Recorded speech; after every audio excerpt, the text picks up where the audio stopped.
Hello, everybody. Welcome to our Fida Day Talks now. We've got day talks and evening talks. And we've got Anja Karboul here, which is it Kabul? Am I correct? Karboul, yeah. It's correct. Ah, good. Okay. And we're just going to go through some of her work, what she's been doing, I guess, post-lockdown, because I've noticed she's getting back to work. And it'd be interesting to see some of the bits. So I've kind of put a little bit of a PDF together if you've seen what I've done with others.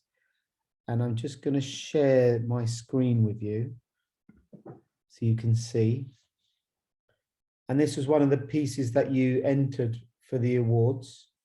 Yeah. Which was a lovely piece. And I guess what we could start off with is your journey to now getting into fashion illustration and image making. So I like, what was your pathway? That'd be an interesting thing to know.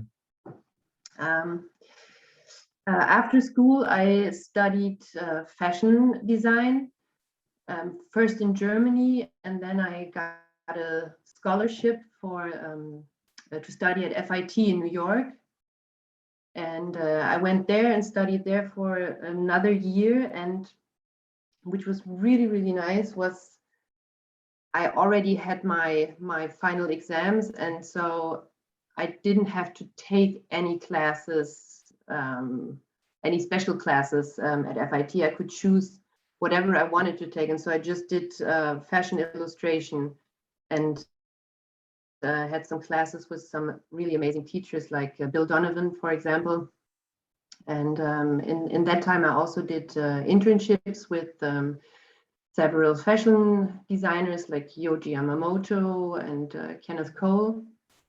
And when I came back to Germany, I started as a fashion designer with Schumacher, a German label, which is located in Mannheim. And I worked there for another, I think, 2.5 years. And afterwards, back then I had a boyfriend in America, and I thought, okay, I go there and try my luck there and start working there. And I went back to New York and applied for several jobs in the fashion industry and realized pretty fast that it can be very frustrating. I had these speed interviews at fashion fairs and realized it's really badly paid jobs with little vacation and very stressful, and I would have had to take another job on the weekend. So and that relationship was gone anyway, so I went back to Germany and moved to Berlin. And after this, I started how do you call it? It was a fashion information platform with a friend in Germany. And we collected all kinds of information related to the fashion industry and put it into this one platform. So let's say you wanted to get information on working in the fashion industry, like internships, jobs, or whatever, or if you want to study fashion design, we put it all together in this platform, and we had a label directory where we explained what all the labels are about, where they come from. And we did this for another 7 years. Wow. We worked with interns, and but this job also, I realized it got really, really, how do you say? Yeah, it was very administrative. I was sitting a lot in the office just collecting text, and also we had to work together with companies with like affiliate marketing and to include like banner posts. And so it wasn't so much about working in fashion. It was more about having an office job and having to run a company and make money. And but in this time, I got in contact a lot with many fashion companies, PR agencies, fashion labels, and I started to drop the information. Oh, by the way, I also do fashion illustration. if you ever want to work with me together or do a collaboration, we can do this. And so it started that I collected more and more jobs in this field, and all of a sudden I had to work on weekends with my illustrations and on the evenings, and my day job was this our information platform. And I think it was in 2014 I realized, okay, I have to make a decision, because it was just too much work and too many things to care about. And I decided, okay, I only want to do illustration. This is what my heart goes for. And so I quit this other job and or sold my share at the company and started to work purely as a fashion illustrator. That was also when I was sure I could make a living from it. So when I had enough clients. Yeah, and since then I've been working as a fashion illustrator. Wow. So that's it. That's a good journey. And I hope it wasn't too confusing. No. It's amazing what we do and the decisions we make, either to make money or move across from one discipline to another. And then you realize as time goes on, can I do this for a long time? And can I sustain these roles? And then, you know, if you're an artist or a creative, it's hard to be an administrator or do anything where you're sitting on a computer just copying and pasting or emailing people. Some people love it, PR agencies and people, things like that. But if you're a sort of creative person who wants to draw or make images, you will always be sucked back into the creative world, and it will just lure you back in, even if the money's not there. It's more of it's just a passion that sucks you back. Yeah. And the financial side. You know, sometimes I wish I would have had the guts. Oh, sorry. Go on. Sorry. No, sometimes I wish I would have had the guts to do this jump earlier into fashion illustration, because I remember when I was on my scholarship and seeing these amazing illustrators that were teaching us, I thought, wow, this is so good, this is so much fun, and this is exactly what I want to do. But I always thought it's impossible to make a living out of it, because at the beginning you don't even know where to start. Like, where do I get clients? How does this all work? And so I guess I was always just too scared to try out and find a way. Yeah, I guess it is a tough one, because I never started in the fashion. I was graphics and illustration, and then I started to get clients quite quickly that were in fashion. You know, I got my first campaign for Levi's, and then another job, and then another job, and it kind of snowballed. And I've spoke to a few people who I was always interested in fashion, because I used to buy ID magazine and The Face and Dazed and Confused and stuff like that. So I've always had an interest in it. And I guess I didn't really think about it. To be honest, when I went to college or university, I never thought, what sector am I going to work in? I just was like, I want to be creative. I want to do something in the arts or something creative. And I never really thought about, oh, well, do I want to be a fashion illustrator? Because that didn't exist when I was at college. There was no such course, so you couldn't have picked it. But illustration existed. And I guess I moved across because I was drawing lots of sort of like cool hunting. I was drawing lots of people and lots of fashion. And my reference was fashion magazine. So I got dragged into that world by pure, I guess that's what most of my people or most of my work was all about. So one, I guess I'm just going to move on to the next one. The next page is like commissions and artworks. With regards to your practice, because you've obviously been doing this quite a while, how's your sort of commission? Because I now started to see you're doing more live projects, more live work.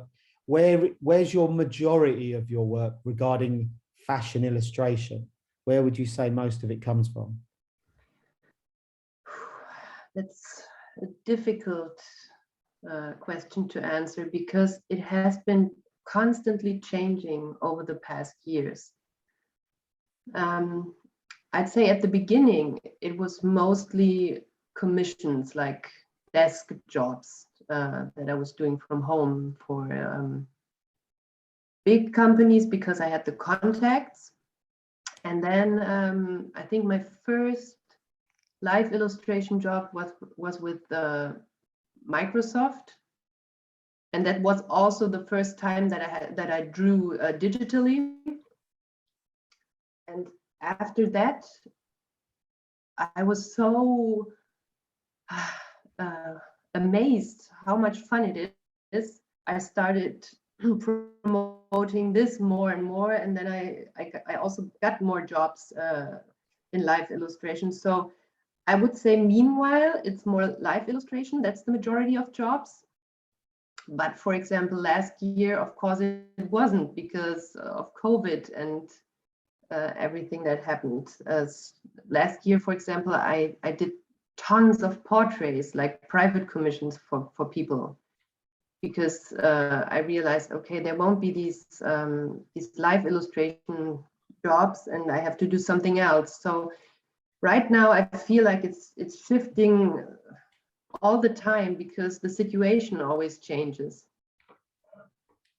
And because I know, like we were talking yesterday with Poppy Wadilove about live drawings at fashion shows, and I'm still perplexed why it doesn't happen all the time. And when you go to a fashion show, why are there no illustrators? I'm still can't understand it, why there isn't people that draw live at shows.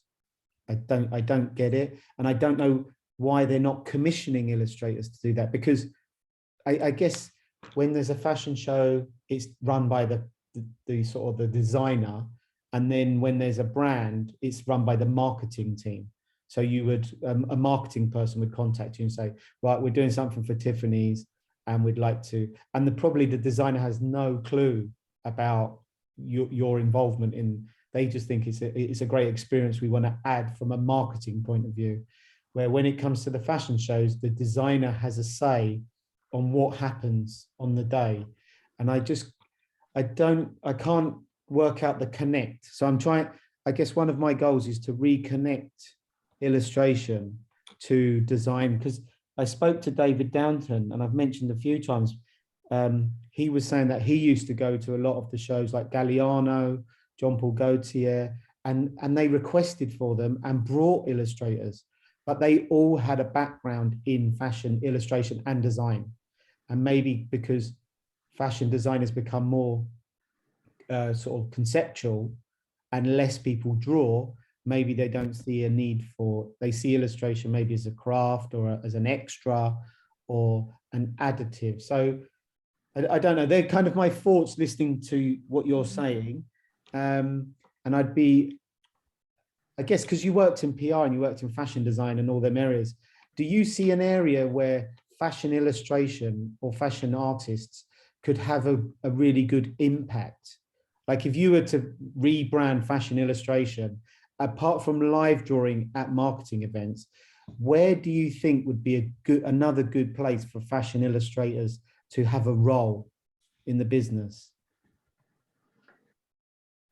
I think fashion illustration could be interesting in all kinds of PR fields. Like, or if I, for example, think about here in Berlin, we have these showroom days where fashion labels and PR agencies invite influencers and the press to these events. And for these events, fashion illustrators could be such a big gain because, yeah, you could create such a special imagery to publish, and yeah, this could be something really interesting. But I think the focus for many marketing and PR agencies right now is on influencers, because they have the most followers, and they right now I feel like everyone is just looking at followers and what could happen through them.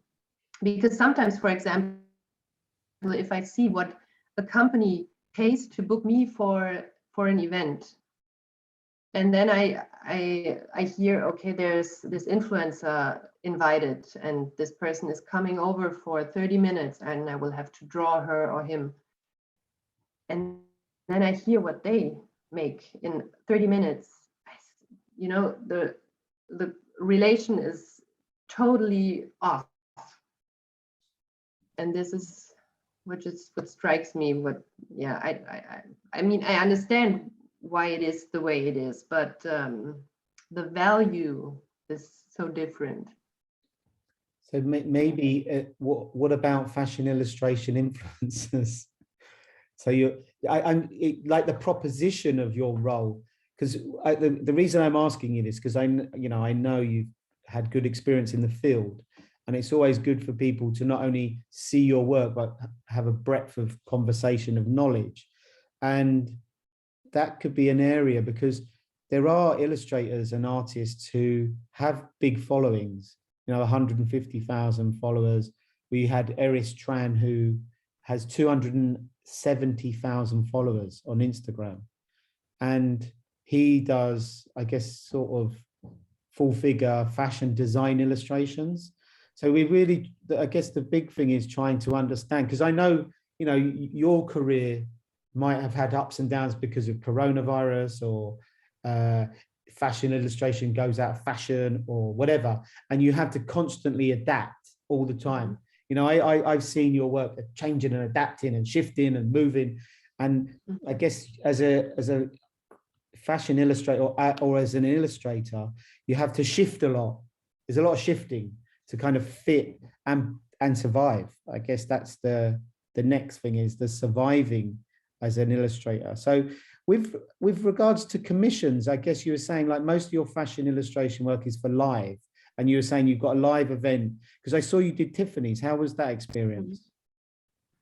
Oh, it's really, really nice. I will do another event on next Saturday, and it's a great company to work with, because they leave a lot of space for creativity. And I mean, live drawing is always very nice, because it's what I like about it is, I think when I'm sitting here on my desk and drawing, I think my biggest challenge is not to be too exact or to overdo an image. That's what I'm always fighting with. And when you do live illustration, it's very spontaneous, and you just have a certain amount of minutes. And when the image is done, it's done. And then the next person is coming, and you get into a flow. And from my experience, often the last illustrations, like sometimes after 6 hours drawing straight, the last illustrations are the best ones. And people come up to you and say, oh, aren't you tired now? Or aren't your fingers hurting? And I say, no, everything's fine. It's I feel like now I'm really in the flow, and but I would never do this at home. I would never sit there and draw 6 hours straight. Like, I will get distracted from anything. Yeah. So it's like going back to college and doing life drawing. Yeah. For 8 hours. It is very playful. And, usually when you're at home, no one gives you a nice feedback or says, oh, that's really nice what you're doing here. And when you're sitting at an event, so many people come up to you and say, oh, it's so beautiful, and thank you. And it's just a very, it's a happy place to be. No, it's good. My first and probably one of my only experiences of live drawing, I was drawing a live event, and someone knocked my ink. I turned up and I had Indian ink, which is probably, a proper amateur style. And it went all over me, all over all the paper. And I had to somehow, and that was right at the beginning of the event. And I was like, I'm never doing events ever again. Even though, you know, I went and did some life drawing at the Royal Academy, but I was like, this is terrible. But I don't know, because you can draw under pressure. I think drawing under pressure is not, and as you said, you only get better as the hours go on. The Yeah. drawings become easier, you learn your marks. And I was saying that documentary fashion illustration, I would love to see more, like Richard Haynes does, you know, this sort of watching live, drawing live. And that's why I always say at the fashion shows behind the scenes is, I feel documentary fashion illustration is a real great space for how to say, this happened, this was the moment.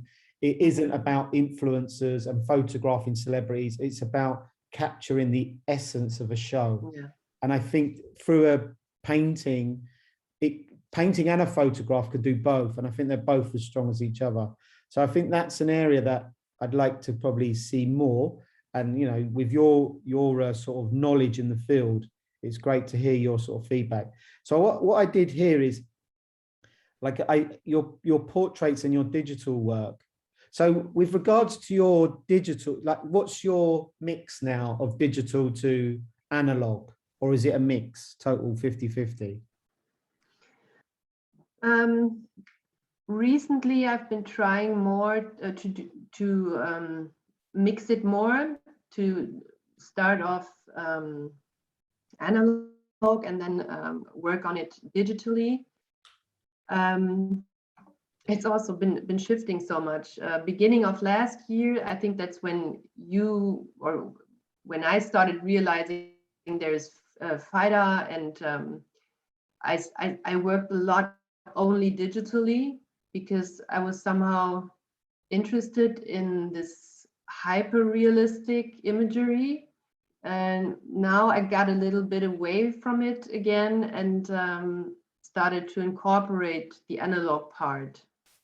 And but it's something I'm still figuring out how to combine it more, because I sometimes feel that it's still like two fields somehow fighting with each other. It's for me, it's two different parts, and I'm still trying to figure out how to combine it in a better way, that it's more fluently going together. Yeah, I think everybody has that problem. It seems a problem. So also, I put this picture up on the right.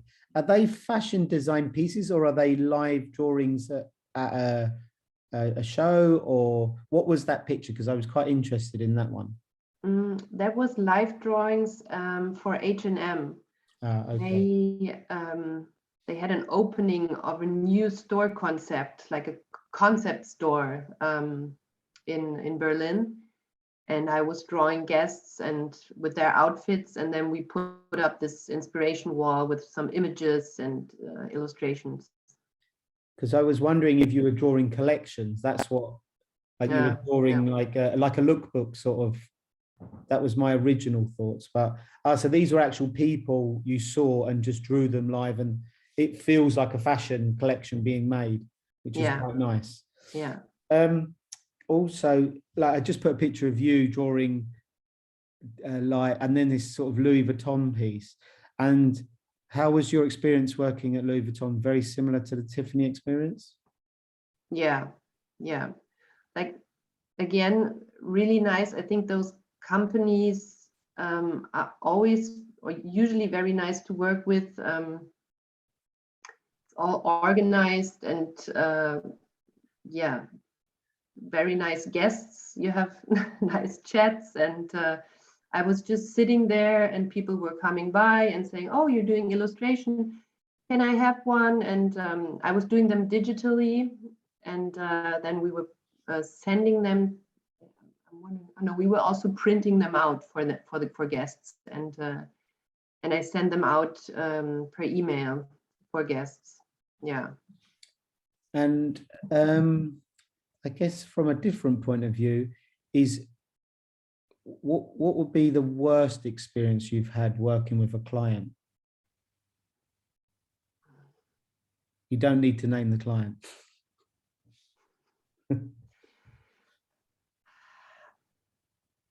it was probably just the setup. You know, sometimes I just talked the other day to a colleague who's doing the same, like also a lot of live illustration, and we agreed that the challenge is sometimes probably not even the drawing, it's the circumstances. It's sometimes you get to a spot and the client will say, oh, you didn't know you're working outside and it's freezing cold outside, and oh, you didn't wear a warm jacket, so yeah, we'll see. And or maybe you don't have any good lighting, or you're sitting at a children's chair and without a table next to you, and thinking, where do I put the water and the paint? And I think the worst experience was that nobody had set up anything, and I was working outside a Starbucks cafe spot, and I had to get away the muffin crumbs and, and carry chairs, like huge chairs.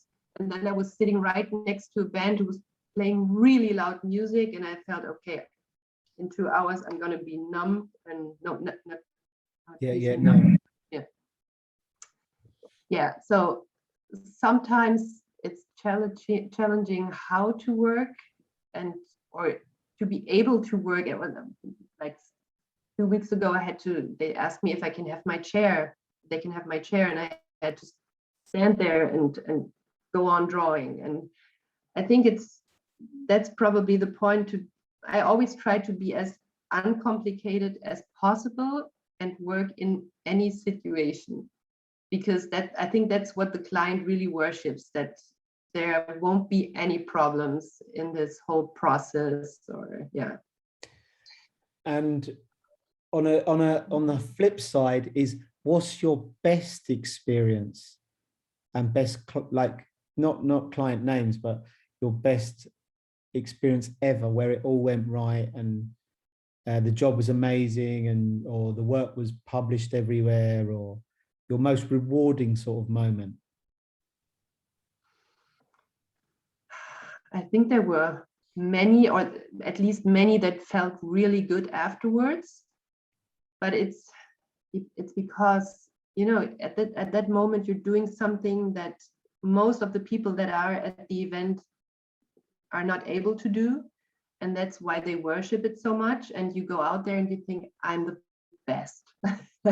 I could draw anything, and of course I can't, but you usually go out there with a very good feeling. I think one of the best experience was the first time I did it. I almost peed my pants before, but and I had to draw digitally the first time in my life, and I think I just had 2 days to practice before, and I was so nervous and I wanted to run away and not do it. And afterwards I went through it. It was so good because everything went perfect. And yeah, I was just really proud of myself that I did this, and that I didn't run away, and yeah, that clients were happy. And the other time, I think it was at an event where I just got really a lot of publicity because there were so many influencers. And I was watching hours after hours, all these posts about my work and videos. And yeah, that's of course what's also very, very nice. And if I wanted to do more live events as an illustrator, how did you get into it? Was it because of your past? That's a tough one to answer. I guessed it. I read this interview with Joanna Laila, yeah, and she gave some really good advice on how to start out as an illustrator. And yeah, she said, just put your work out there, and then probably also do a lot of cold calling. That's what you say, right? Cold calling. Yeah. Correct. So that's what I've been doing a lot, and what I'm still doing. If I think that I want to work for a certain client, I just write them. I I do a nice printout and put everything together. I also put my prices inside and some nice imagery and give them some information about myself. And of course, tell them for which clients I've worked so far. And this is honestly what helps a lot. And I send it to them. And yeah, because I think what's to lose. I think this is what always helps best. But of course, it's difficult to start out because when you don't have any references yet, it's harder to do the marketing. I think as soon as you've had some jobs for some good clients, it's much easier. And also at events, usually that's my experience when I've worked for a bigger company at an event, I will usually get the next job through this event because there's probably a person that's working in PR and they saw me and they liked what I did and they will ask me for another event for another client. Yeah. And this is what makes it much easier. And how's your personal work going? What are you doing personally? Is there anything you do like outside of doing your live works? Are you having any exhibitions or getting up to anything else, or are you just busy now working and making as much money as possible? Right now, I'm busy because it's Christmas season, so I don't really get to much different work besides that. But yeah, usually I'm not working on an exhibition. I'm just trying to evolve my style and try out different techniques and try to work on this problem that everyone has to get the digital and the analog better together. Yeah. And yeah, practice. I'm just going to have a look because I think we've got some stuff in the chat. Amazing. For live drawing work, do you normally work digitally, or I think the answer, you work both digital and analog. So sometimes do you turn up with pens and pencils to events? Do they request to your events whether you work digitally, or do they say today you're going to draw with pen and pencil, or do you just turn up with everything? The client will ask before the event will tell me if they want digital or analog. In most cases, it's analog drawings, and I think, or from my opinion, analog drawings make most sense because I think that's what people want to see. They want to see when the pen hits the paper and want to have that sensation, like how a line is done. And I think digitally, I realize people sometimes don't even check what I'm doing there at an event if I'm sitting in front of a screen. Yeah. So with the show effect is much better with paper and pen. Yeah. No, definitely. So as I say, we keep these short and sharp. So they're usually about 30 minutes, which I think we've hit about 35 minutes. And so people can get hungry and ask more questions. And I guess, with regards to your work, I've been looking at your work and seeing it change and evolve, and there's this, and then there's that, and then there's more really worked into pieces, and then there's quicker pieces. So from seeing what you do, it shows lots of determination and willingness to kind of persist. It's persistence as well. And because a lot of sort of illustrators who contact me and speak to me, they're kind of they seem sometimes down that, oh, nothing's going right, or I'm not getting work. And you would have felt the same things, and I would have felt the same things. And it is just, you just have to keep plugging away, like you were saying, cold calling, writing emails, sending messages. And if you keep posting and getting yourself out there, work will come. So I think it does come, and it just takes time. And that's the only thing, like you say, it just takes time. Oh, to add one more thing, what's also what I experienced, what's a good way to promote yourself. send out a newsletter. Like a PDF newsletter monthly. Yeah, or just because I recently realized that it makes so much sense to let people regularly know what you're up to, because we creatives always think, oh, we're out there and we're posting our work constantly and we have a website, but I think not everyone is constantly watching what we are doing. And so it's just a good way to stay in contact with the clients you have, or the people that once contacted you, and let them know, hey, this is what I've been doing recently. And maybe this person is just sitting at their desk thinking over a project or having to go to a meeting, and they take your ideas into this meeting and say, hey, we could work with this person together. Yeah. And I think it's a good way to also for yourself to have a recap. What have I been doing the last 6 weeks, for example? Like, what have I been up to? And and also to make clear, oh, this is, you know, sometimes you're thinking, oh, the past weeks nothing has been going on, and for yourself to just collect all the stuff that you've been doing, and to remind yourself that you have been up to something, and that there is something that you've been working on. Yeah, no, that I know the newsletters, like my agent would always say to me, you know, keep in contact with clients. If you've got a client list, email them, contact them. And a newsletter is a great idea, like a PDF newsletter of your last 6 weeks or 3 months or whatever it is, depending on your time. So you're not harassing them. You don't want to harass people, but it's nice to just share. And it is, if you land on the desk at the right time, they go, I needed you right now. You're here, perfect. And it's a good reminder to all these people. No, that's a brilliant one. No one's mentioned that one yet, so that's great. But it's nice to see you face to face, because we've communicated quite a lot over emails and various other stuff. And as you see, we're trying to be as proactive as possible.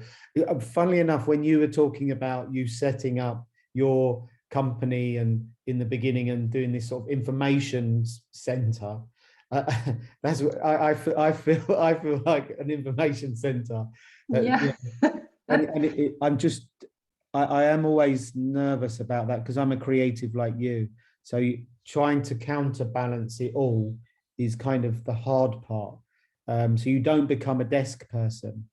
You know, like that's not my goal. I've always done art. I've always done illustration. I was thinking about that while I was telling my story. I was thinking, well, that's somehow you right now, because you're doing so much stuff at the same time.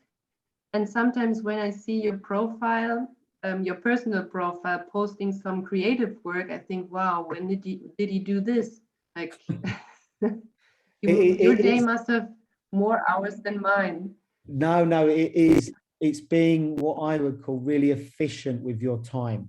And I guess you're as you become more professional, you really time manage every minute of your day. You say, I won't spend too long on Zoom, and I won't spend too long in meetings. I won't go to too many meetings, and don't look at Instagram or the internet, or you have loads of little rules, and you go, right, I'm going to draw, and no one's going to contact me, and I must focus on what I need to do. And I think that's, and not being fearful of, like you were saying, followers and likes. I'm not really bothered by that. I just keep going, because it all changes. I see so many people who had loads of followers on here, and then next minute it's TikTok, then the next minute it's something else. It just keeps shifting, and you'll run out of batteries if you do all of it. The best advice I have is just create good work. That is it.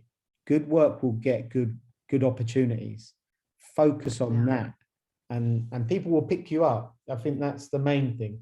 But anyway, Anja, we won't be too long. Thank you for your time, and it's really lovely for inviting me. It's lovely to see you in the sort of flat screen world. Are you in Berlin? Are you based in Berlin now? Yeah, I'm in Berlin. I was in Berlin not long ago. So the next time, hopefully, if we could have an event in Berlin, would be an awards in Berlin. That would be Oh, nice. that would be nice. Yeah, and we could do a live drawing event as well. Yes, But thank you for your time, Anja, and have a nice day. And we'll speak again soon. you're very welcome. Yeah, have a nice day too. And have a good Christmas. Yeah, you too. Thank you. Bye-bye. Cheers, Anja. Bye bye.